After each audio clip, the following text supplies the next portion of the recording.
Good morning, Dubai. Welcome back to the Lovin Dubai show where we go through all the trending stories that everyone in Dubai is talking about. First of all, happy Monday. And also, good morning to Novak Djokovic, who's just landed in Dubai after Australia cancelled his visa. I was just going to say Monday, it's Sunday. It's Monday. And we'll also be talking about with over 442,000 active cases, the lockdowns in the UAE will not be imposed. We're going to be talking about the UAE's Debanjali Kamstra, who has been named the second runner-up for the first time ever in Miss World Beauty Pageant. And a UAE resident purchased an iPhone 13 for over 5,000 and got a fake version instead. But before we get into it all, we got the shivers this morning. The creeps. That's why they're called creepy crawlies, because they give people the creeps. I never thought of it that way. Oh, what's wrong? And I think when you wake up on a Monday morning, you just lose sense of everything. But yeah, it was just disgusting. But fun facts about cockroaches, guys. First of all, we saw a cockroach. We saw a cockroach. It was gross. I don't mind them too much, though. A little bit creepy. If it's massive, yes. But at the same time, our reactions will be quite different. Yeah, our reactions were so different. You were so calm with it. You weren't there when I was screaming. As soon as I saw it, I was just Cockroaches, yes, don't like them. In terms of all the bugs, I don't mind bugs, flies, whatever, it's fine, as long as they're not biting me. But cockroaches are the worst because it's their speed and it's their pace and it's their hard shell.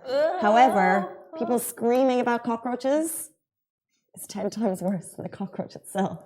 I'm one of the screamers. It comes out instinctively. It's a reflex. I really can't do anything about it, Casey. But you have your knowledge to back it up.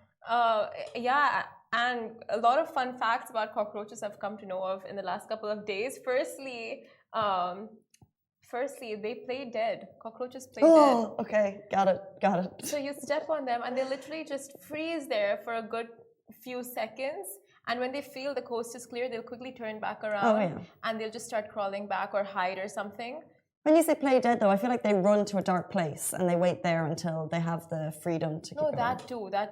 They are good hiders. Plus, they can adapt to anything, any kind of environment. So that's what they say. If there's ever a nuclear war, cockroaches would be one of the first species to survive because they can adapt. Oh. And should I be gathering cockroach shells and creating a little shelter in my shell? That's funny, but if you think you have just the guts to do that, why not? Gathering cockroach shells? I mean, all for a safe future. Anything else? I'm sure there are, but I just don't want to talk about them anymore. We've moved on. Yeah. I mean, starting your Monday off on this positive note. Let's also jump into our top story. We are talking about Novak Djokovic, who has landed in Dubai after Australia has officially cancelled his visa. So this was after the seemingly never-ending saga. One of the world's top tennis players has been deported from Australia ahead of the Australian Open. So he had sought to restore his visa. However, the court rejected his challenge to the decision of the Australian immigration minister. So it went all the way up, obviously, Alex Hawke, who had cancelled his visa. He had won the first appeal against the initial decision to cancel his visa at the border, but it was later overturned. The government's intervention was unsuccessful under the country's Migrations Act. So he was then detained for 10 days upon arrival in Melbourne after border forces proved his medical exemption against COVID-19 vaccination was insufficient. So he could not get into the country. And it looks like he's currently in Dubai. Now, Novak was on the Emirates flight leaving Melbourne at 10:30 p.m. and will be arrived this morning at 5:30 a.m. Now, the tennis star said he is extremely disappointed with the outcome and in quote, "I am extremely disappointed with the court ruling to dismiss my application for judicial review with the minister's decision to cancel my visa, which means I cannot stay in Australia and participate in the Australian Open. Now, I respect the court's ruling and I will cooperate with the relevant authorities in relation to my departure from the country." It's quite a commotion there. It's quite a commotion. Literally, it felt like this never-ending saga. The world's top tennis player, it was all over vaccination status. So you need to get into the country, you need to be vaccinated. That's to get into Australia. However, there are some exceptions. However, his exemption was not upheld. And what's really interesting was that when he got on that flight, that Emirates flight to Dubai today, it was one of their most tracked flights on Flight Radar 24. So you know the way you can check people's departures and times? Yeah. So the whole world is like, what's Novak doing now? Where's he going? He's landed in Dubai, which you don't need, of course, a vaccination status. However, you do need a negative PCR test. So we will have had to get that to get onto the plane. And now we don't know where he's going next. But no Australian Open for one of the world's biggest tennis players, and massive shame. Yeah, that's a big hit. But Australia is very, very strict with their COVID regulations, and we know those who have who are seen or caught flouting rules don't just get fined, but also get a very severe jail sentence. So of course, this should have been in mind when entering the country. Did you see the memes? No, I haven't seen the memes. The memes on this story were the big, like Novak, like the name, it was genius. And it's been ongoing for so long. It's like you never have this level of attention with kind of, I guess, like a legend in the sports world coming up against a government. And it just proved that no one is above the rules in this case. And there was it wasn't just someone trying to play a tennis match, obviously, because it brought up the whole question of vaccination. And the Australia's rules are obviously firm. So we could not bypass with this story, I completely understand the urgency to get vaccinated, right? But at the end of the day, it should still be open to a person's choice. Like if you don't, it's his choice, but then maybe not enter a country that doesn't allow it. I don't know. I feel like it's at the end of the day, it comes down to the person. Well, not in this case. It was the government's choice. Yeah. I feel like it just shouldn't be forced upon you, which it is getting to, all countries are slowly if you're not vaccinated, there are 1,000 restrictions so that you don't have a choice to get vaccinated. It's so tricky though, because you're saying it's your choice to get vaccinated, which it should be. But then at the same time, it's not about you, it's about the wider people. Because I know, I can be fine in the fact that I'm sanitizing every day, I'm wearing my mask, I'm keeping social distance. However, I can still potentially get infected and infect 10 people around me. So that's the case with COVID. So that's why it's not just on the onus of the person, it's because a person can actually lead to giving COVID to what's the rate of transmission? So that's governments have had to bring in these measures because people aren't getting vaccinated because they want to return to normal. I don't know where it's educate the public, introduce incentives, but to punish someone for not getting vaccinated, I feel like they're two big extremes. Why punish them when you can educate them? He chose to fly to Australia where the rules are strict. Yeah. So if he stayed in Serbia, what are the rules? So that was his choice to fly there. Yeah. We can go on and on about the vaccination, but we'll move on to get vaccinated. But your choice. Now moving on to COVID in the UAE. Now with over 42,000 active cases, the UAE assures that no lockdowns will be imposed. Now from hosting a series of international events to Expo 2020, all eyes are currently on the UAE and the strides it will take to combat the new Omicron variant. Now moreover, with travel rules becoming more stringent, the elephant in the room was whether or not the UAE will impose a lockdown, for which His Excellency Dr. Thani Ahmed Al Zayudi, Minister of State for Foreign Trade and the UAE, assured that there will be no lockdown in the UAE whatsoever in an interview with Bloomberg TV. Now, Thani Al Zayudi firmly stated that the world cannot continue with this lockdown and we have to come back to the norm ASAP. So instead of imposing restricting movements and causing more disruption, the UAE is now looking to focus on its vaccination drive and is taking steps to more COVID-19 testing to make it more accessible for residents. For example, the Seha drive-through testing centres in Abu Dhabi and Al Ain are to extend their working hours for COVID-19 testing. They'll now go on from 8 a.m. until 10 p.m. every day. So this is literally what we've just been talking about. Yeah. They don't want to impose a lockdown. Thank the Lord. We do not want to go back to that life. We are so lucky to have a free and open, and sometimes if we forget that, we need to remind ourselves that we had a very, very miserable short time, but other countries have had a lot worse lockdown. And that's because of the incredible vaccination drive. That's because of the accessible testings. We've been so fortunate because the government has pushed these things forward. And the best flex of the UAE is the community and the fact that we have such a law-abiding community, and expats compared to like when they go back to their own countries, it might not be the same, but especially when they're here in the UAE, it is like mask wearing 24/7 when they're outdoors in public spaces, sanitizing, social distancing. So all of that is there and in place and so well followed, but you can't say the same for when they go back. It's so funny. That's so true. I think it's because people feel very fortunate to be here. So they're like, we're not going to toe that line because we don't want to get sent home. It doesn't matter where you're from. But yeah, so we've had the COVID numbers in the last day, 3,000 new cases in the last 24 hours, 1,000 new recoveries. And as Simran said, active cases are now at 42,789. But let's just move into our next story. This is massive news. It's super cool. So the UAE's Debanjali Kamstra is the second runner-up in the Miss World beauty pageant. And this is important because it's the first time the UAE has ever actually taken part. So it's just incredible.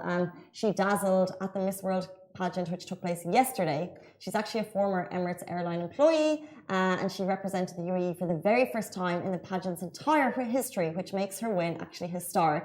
And she was named second runner-up, just behind Jordan and America. Miss America, Shailene Ford, she beat 57 other contestants, and she was crowned Miss World in Las Vegas.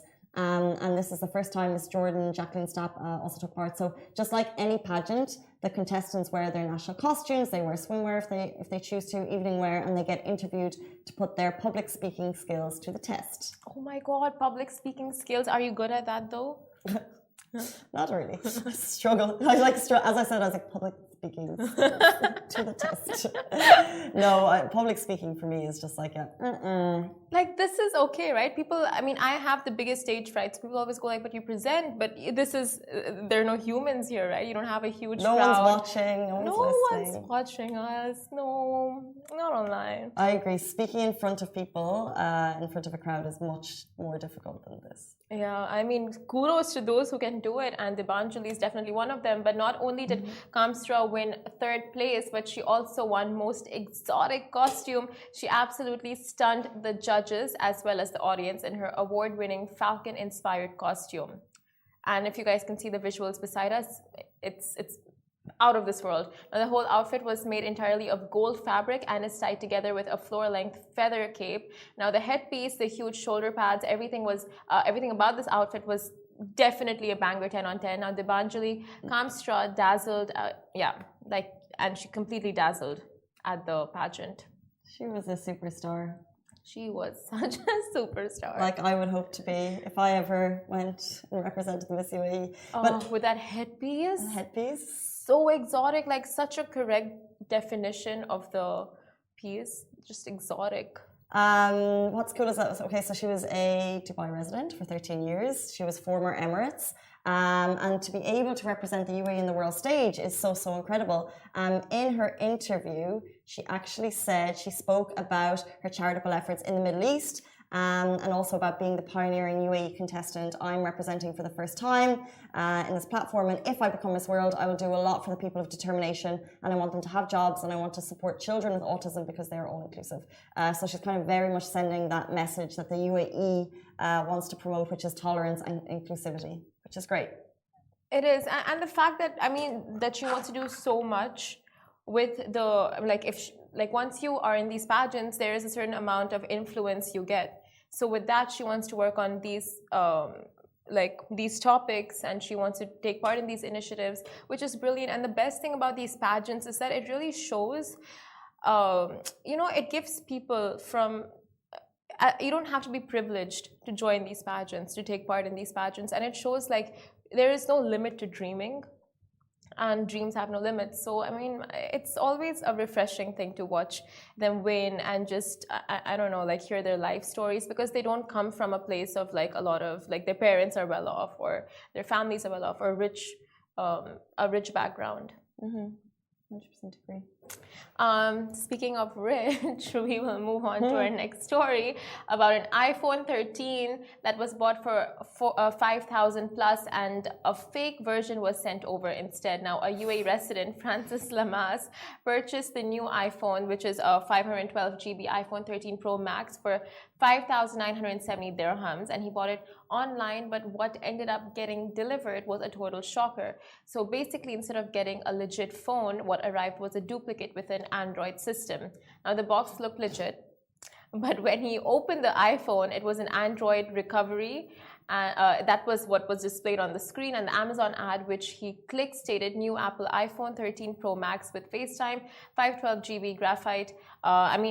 That's the ad that he clicked on, and that was what was listed online, and the seller was Amazon.AE. So it's like, you don't have any doubts when you see that, because you think it's from the platform itself and the authorized Apple sellers. So normally you would think that something, you wouldn't think something other than the authentic product itself would be delivered to you. So Francis placed the order on January 10, 2022, and when it arrived a few days later, what showed up was a complete knockoff of the actual iPhone. The box looked like a little worn out and stated that it was made and assembled in China. Francis sent a request to have it returned, the money refunded, and raised a complaint with customer services. Did that happen? We need to follow up on that, but I'm sure with Amazon, their customer service is so on point. If something like this did happen, I wouldn't even doubt for a second that they would be on it, and they would come and probably take the package back and refund with some kind of, It's tricky, because I think sometimes you have to be sure of the seller, because if you are duped in the wording, then you may not have a leg to stand on. Yeah. A little bit different, but I booked a hotel room before. Absolute disaster of a hotel room. It was in the middle of a building, and the window was actually a plastic covering that looked out onto the smoking section of one of the busiest nightclubs in Dublin. Okay. So noise, smells, sounds, until like for the morning. But when I went to complain, that was in a little asterisk at the bottom that was the case, that there was no window, and that it was actually just like right next door to a busy smoking section of a nightclub. So I had no leg to stand on. I certainly tried, but I had no, and that's the thing. So if you are buying online, you need to be super duper careful. So they didn't do anything to sort it out? Like, no, they didn't because move your room? I had no, we actually ended up leaving at like 1 a.m, but that's a whole other story. But no, but it was also a very busy night, and they had no other rooms. But we didn't actually try to move rooms, but I tried to complain, and they were like, but you've been told. But no refunds? No refunds. That sucks. But I really hope Francis gets his refund, because, I mean, he deserves it. Clearly, it's so... spending 5K on an iPhone and the fake arriving, like, that's heartbreaking. Yeah. That gets you right here. Like, that's too much. It's a lot of money. However, not everyone has bad experiences when they're using Amazon, online sellers. I got my iPhone from Amazon, and as far as I know, it's pretty legit, unless it's otherwise. But yeah, I mean, most phones I've bought, I always use online sellers. I always feel like you get the best deals, and you're finding the best deals. And I've always been fortunate, but you know that there is a risk involved always. So you have to really do your due diligence. I'm not saying Francis didn't. I'm just saying that it's just a risky minefield. But I feel like this one, it's very tricky, because there's nothing that gives off the fact that it's not an authorized seller. Because I think once we covered the story of the fake AirPods, and someone spent 200 on AirPods. It's the best story of 2018. It was 2018? I actually can't remember. It was a few years ago. I think 2020. It was during COVID, when we were doing like the Amazon shopping lists. And there was an AirPod that we sold that was being sold for 200 dirhams. So someone bought it, and they're like, "Oh my god, this is such a good deal," because AirPods sell for 900, 800, 900 plus, and what came was a giant fake AirPod product, right? Do you remember? I remember the photos. It was just like a massive earbud piece. But it's always like if you buy clothes online, sometimes it's like Amazon version, and it's like this model looking amazing, and then there's the when it comes to you, and it's just like, how is this a piece of clothing? Expectations versus reality. Yeah. On that note, guys, that is it for us. The top stories today. Our top story was Novak Djokovic. If you're tuning in now and you'd like to hear it all, we're going to post this directly onto IGTV, so you can see the full show there. If you have questions about him, if you want to hear the comments on the show, also we go live on Facebook, Twitter, YouTube, Twitter, Instagram, TikTok, all of it. That's it. Goodbye from me. Goodbye from me. Stay safe. Wash your hands.